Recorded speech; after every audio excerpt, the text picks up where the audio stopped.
Ok, alors dans ce cours, on va parler des formulaires. C'est très important les formulaires, c'est ce qui va nous permettre de capter les informations de nos utilisateurs. C'est là qu'on va laisser notre email, notre nom, etc., etc. Ok, je dois préciser que pour faire marcher un formulaire, normalement, on a besoin de deux parties. Une partie front-end, client, et une partie back-end, serveur. Ce cours-là, il est focalisé sur le front-end. Donc, je ne vais pas rentrer dans les détails du back-end. Voilà. Ok, donc comment on dit un formulaire en anglais? Form. Donc, vous imaginez qu'on va utiliser le tag form. Le voilà. Maintenant, dans notre formulaire, on peut mettre plusieurs façons de capter les informations de nos utilisateurs. Le tag le plus célèbre, c'est le tag input. Ce tag input, il peut prendre plusieurs formes grâce à l'attribut type. Okay, si j'écris type égale texte, j'ai juste une petite précision, je dois donner un nom. C'est ce qui va permettre au serveur de lui spécifier l'information rentrée par l'utilisateur pour qu'il soit capable de l'intégrer et d'en faire ce qu'il doit en faire. Donc là, par exemple, je vais lui dire que je veux que ce champ, ça soit le nom. Okay, donc là, j'ai un tag HTML input de type text. Si je rafraîchis ma page, le voilà, je peux taper mon nom dedans. John. Ok. Si maintenant je veux mettre un label par exemple à cet input, donc je vais utiliser le tag label. Maintenant je dois lui spécifier au label pour qui il est, c'est-à-dire je dois utiliser l'attribut for. Pour lui dire pour qui il est, je dois donner un ID, une identité à mon tag. C'est-à-dire que si je veux qu'il soit pour celui-là, pour mon nom, je dois écrire ici ID égale, pardon, je dois écrire ID égale nom.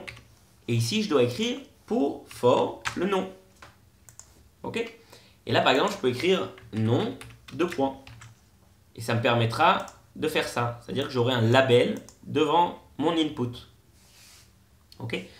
Un autre attribut sympathique de input, c'est le placeholder, par exemple.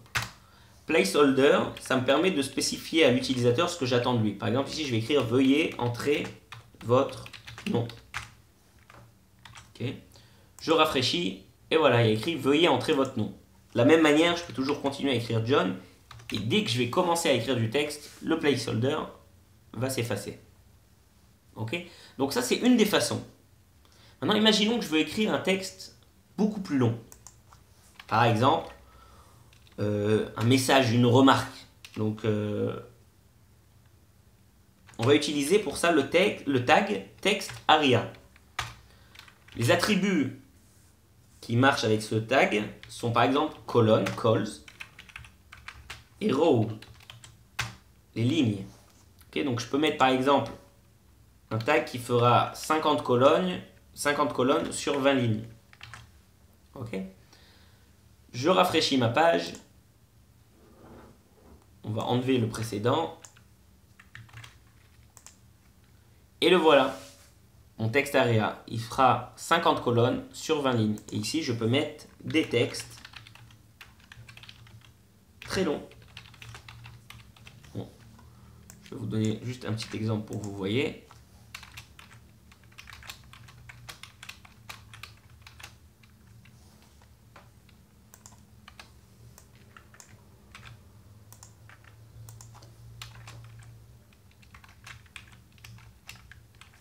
Et voilà, si mon texte dépasse la taille, alors je verrai un scroll bar. Ok, donc ça c'est pour les textes très longs. Maintenant, des fois par exemple, je veux utiliser des checkbox. Comment on va utiliser une checkbox? On va utiliser encore le tag input. Mais au lieu de donner un type égale texte, on va lui donner un type égale checkbox. Ok? Donc par exemple, on va dire que je veux lister les moyens de transport. Donc, je vais utiliser une valeur, value, je vais écrire vélo. Okay. Ensuite, je vais écrire le vélo. Ici, on va aller à la ligne et on va rajouter encore d'autres checkbox. Par exemple, on veut mettre la voiture et l'avion. Voiture et avion. Ok, maintenant si je rafraîchis ma page, voilà mes checkbox. Ok. Si vous vouliez que par défaut une checkbox soit déjà sélectionnée, par exemple si voiture, donc j'aurais dû rajouter l'attribut checked.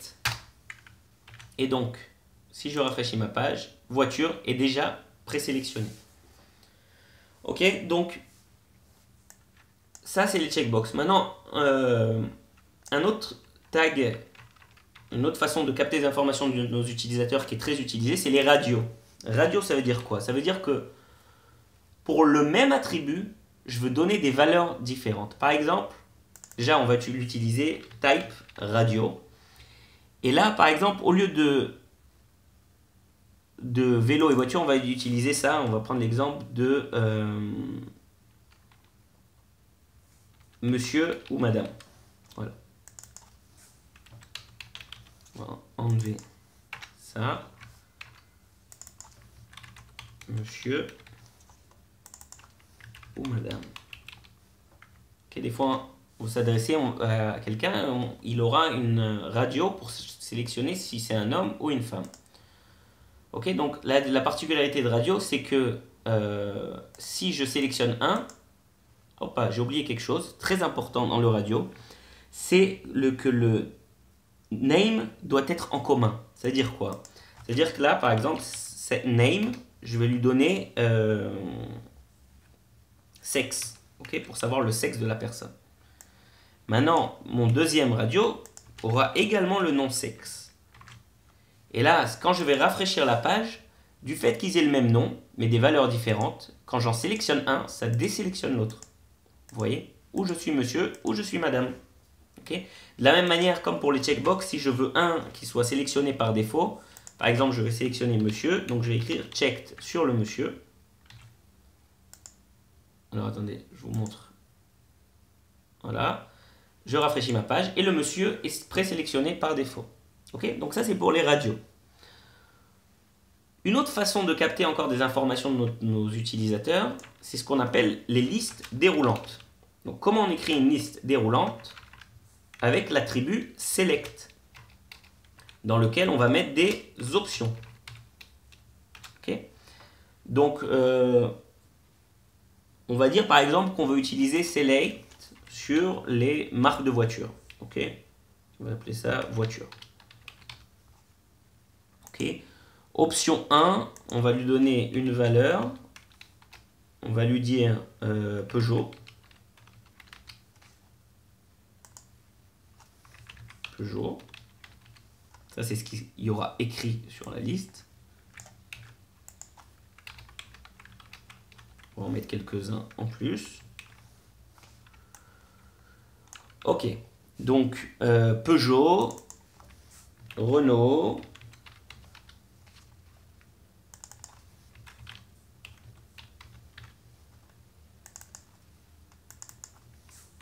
Citroën,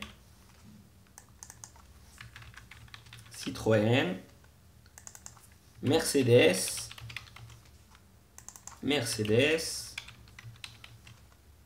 et Audi.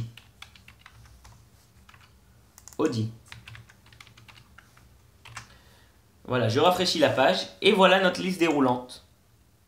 Ok? Donc là, je peux choisir une option de ma liste directement. Ouais. Ok, maintenant, une fois qu'on a mis tous ces éléments, là je suis passé sur les plus célèbres, on va dire. Il y a un élément encore qui est sur le tag input, mais cette fois-ci avec le type submit, qui veut dire soumettre en anglais. On va lui donner une valeur et on va écrire par exemple valider. Ok. Le but étant une fois qu'on a donné toutes nos informations au formulaire, de dire ça y est, j'ai rempli mon formulaire, je soumets ce que j'ai écrit. Ok, je valide ce que j'ai écrit. Ok, ma value, ça sera juste le texte du bouton. Ok, ça en fait, ça va afficher un bouton. Donc value validé, donc il y aura écrit valider sur le bouton et c'est lui qui va dire Ok, maintenant l'utilisateur, il a rempli ses informations, passe les informations au serveur et qu'il en fasse ce qu'il veut en faire, c'est-à-dire les stocker, envoyer un mail ou n'importe quoi d'autre. Voilà, on est passé sur tout ce qui concerne le formulaire. On a fini le détail sur toutes les bases de HTML. On va faire la même chose avec CSS et ensuite on finira par notre projet. Voilà.